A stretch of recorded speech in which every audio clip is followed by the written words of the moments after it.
Hi viewers, இன்றைக்கி சூப்பரான ஒரு முட்டை கறி பார்க்க போகிறோம். ரொம்ப டேஸ்டியாக இருக்கும். நான் ஒரு 4 முட்டையை வச்சு ஒரு கிரேவி பண்ணியிருக்கேன். பாருங்கள் எவ்வளோ திக்னஸ்ஸாக எப்படி இருக்குதுன்னு சொல்லி. இந்த மாதிரி நீங்கள் கட் பண்ணி போட்டிங்கன்னா நல்ல மசாலாலாம் இறங்கும். வாங்க அந்த குழம்பு எப்படி பண்ணுறேன்னு பார்க்கலாங்க. நம்ம அந்த முட்டை கிரேவிக்கு ஒரு மசாலா அரைச்சிக்கலாங்க. ஒரு துண்டு 2 சின்ன துண்டு இஞ்சி, அதுக்கப்புறம் ஒரு 6 பல் பூண்டு, தேங்காய் கொஞ்சங்க. இது நான் 4 முட்டைக்கு இந்த அளவுக்கு எடுத்துருக்கிறேன். அதுக்கப்புறம் ஜீரகம் 1 ஸ்பூன், சோம்பு 1 ஸ்பூன், அரை டீஸ்பூன் மிளகு எடுத்திருக்கேன். அதுக்கப்புறம் 1 ஸ்பூன் கசகசா. இதை நம்ம பேஸ்ட் மாதிரி அரைச்சி எடுத்துக்கலாங்க. பார்த்திங்கன்னா நான் எண்ணெய் வச்சுருக்கிறேன். இந்த எண்ணெயில் கொஞ்சமாக மிளகாத்தூள், கொஞ்சம் உப்பு, கொஞ்சம் மஞ்சள்தூள். இப்போ இதை நல்லா ஷேக் பண்ணி விட்ருங்க. இது எண்ணெய் கருப்பாகாமல் நம்ம பார்த்துக்கிறணுங்க.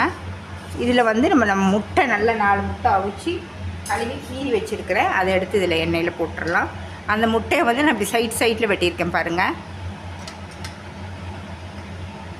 இது நல்லா அந்த எண்ணெயில் இந்த மசாலாலாம் சேரட்டும். அப்போ உள்ளே கொஞ்சம் இறங்குனா இன்னும் கொஞ்சம் நல்லா டேஸ்ட்டாக இருக்கும் கிரேவி. நல்லா அப்படி கொஞ்சம் நல்லா திருப்பி விடுங்க. அப்போ தான் நல்லா அந்த மசாலா அந்த முட்டையில் சேரும். இந்த எண்ணெயே நம்ம திரும்ப யூஸ் பண்ணிக்கலாம். கொஞ்சம் நமக்கு கருப்பான மாதிரி இருக்கும், ஏன்னா நம்ம மசாலாலாம் போட்டிருக்கோம்ல. அது ஒன்றும் பிரச்சனை இல்லைங்க, குழம்பு நல்லா தான் இருக்கும். இது ரொம்ப நேரம் இருக்கணும்னு இல்லை, 2-3 நிமிஷம் இருந்தால் போதும். இப்போ இதை நம்ம எடுத்துடலாம். இப்போ பார்த்திங்கன்னா அதே எண்ணெயில் கொஞ்சமாக சோம்பு, ஒரு 4-5 கிராம்பு, அதுக்கப்புறம் பிரிஞ்சலை, கொஞ்சமாக கல்பாசி. இதில் நான் ஒரு வெங்காயம் நல்லா அரைச்சி வச்சுருக்கேங்க.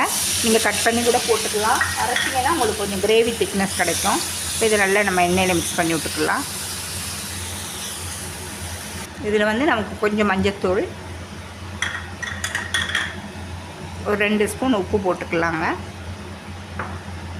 இது நல்லா எண்ணெய் பிரிஞ்சு வரட்டும். நம்ம போட்ட வெங்காயம் அதுக்கப்புறம் தான் மற்ற ஐட்டம்லாம் நம்ம சேர்க்கணும். ஆனால் இது ரொம்ப நல்லா இருக்கும், சூப்பராக இருக்கும். சப்பாத்தி, நான், ரைஸுக்கும் நல்லாயிருக்கும். ஆனால் இது பண்ணுறது இப்போ ரைஸுக்கு தான் நான் பண்ணுறேன். நல்லா டேஸ்ட்டாக இருக்கும். கொஞ்சம் காரம் தூக்கலாக போட்டிங்கன்னா சாதத்துக்கு நல்லாயிருக்கும். இப்போ பார்த்திங்கன்னா எண்ணெய் பிரிஞ்சு வந்துருச்சு. ஒரே ஒரு தக்காளி அரைச்சி வச்சுருக்கிறேன், அதையும் இதில் சேர்த்துக்கலாம். நீங்கள் எல்லாம் ஒன்றா சேர்க்காதீங்க. ஃபஸ்ட்டு வெங்காயம், மஞ்சத்தூள், உப்பு சேர்த்துட்டோம்னா அது நல்லா எண்ணெய் பிரிஞ்சு வந்ததுக்கப்புறம் வெங்காயம், அதுக்கப்புறம் தக்காளி சேர்க்கலாம். தக்காளி கொஞ்சம் வெந்ததுக்கப்புறம் நம்ம மற்ற ஐட்டம் மசாலா எல்லாம் சேர்த்துக்கலாங்க. பார்த்திங்கன்னா நல்லா எண்ணெய் பிரிஞ்சு வந்துருச்சு போட்ட தக்காளி. இப்போ இதில் நம்ம மசாலா சேர்த்துக்கலாங்க. நமக்கு தகுந்த காரத்துக்கு எவ்வளோ காரம் வேணுமோ அந்த மாதிரி நம்ம சேர்த்துக்கலாம்.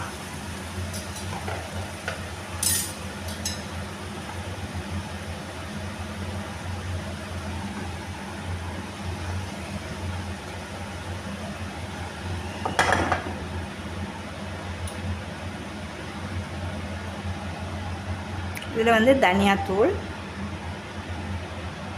கரம் மசாலா,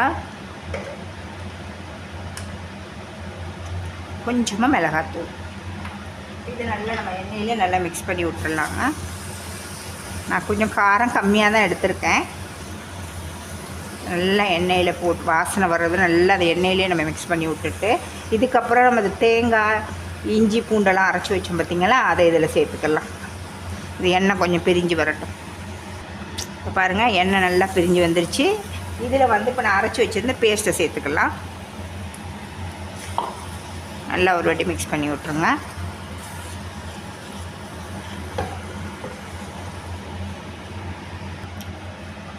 இப்போ அந்த மசாலாலேயே நல்ல தயிர் ஒரு 2 ஸ்பூன் சேர்த்துக்கலாங்க.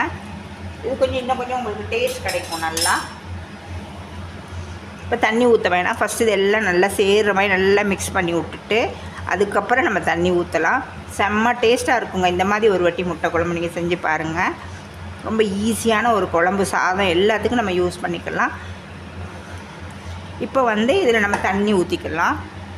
நமக்கு எவ்வளோ கிரேவி வேணுமோ அந்தளவுக்கு நம்ம ஊற்றிக்கலாங்க. இப்போ நான் ஒரு ஜாரில் 1 கழுவி ஊற்றிருக்கிறேன். இவ்வளவு தான் நான் தண்ணி சேர்த்துருக்குது. இப்போ இப்போ இது நல்லா கொதி வந்து கொஞ்சம் திக்னஸ் வரும்போது நம்ம முட்டையை இதில் சேர்த்துக்கலாம்.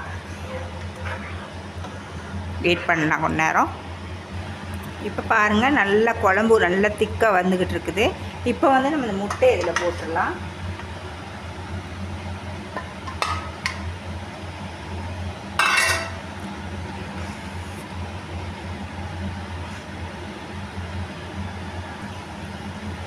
இப்போ பாருங்கள், சூப்பராக ஒரு கிரேவி ரெடி ஆயிடுச்சு. இந்த மாதிரி நீங்களும் செஞ்சு பாருங்கள். நல்ல ஒரு டேஸ்டியான எக்கு கிரேவிங்க. இப்போ இதை ஆஃப் பண்ணிவிட்டு நம்ம கொத்தமல்லி தழை தூவிடலாம். அவ்வளோதான்.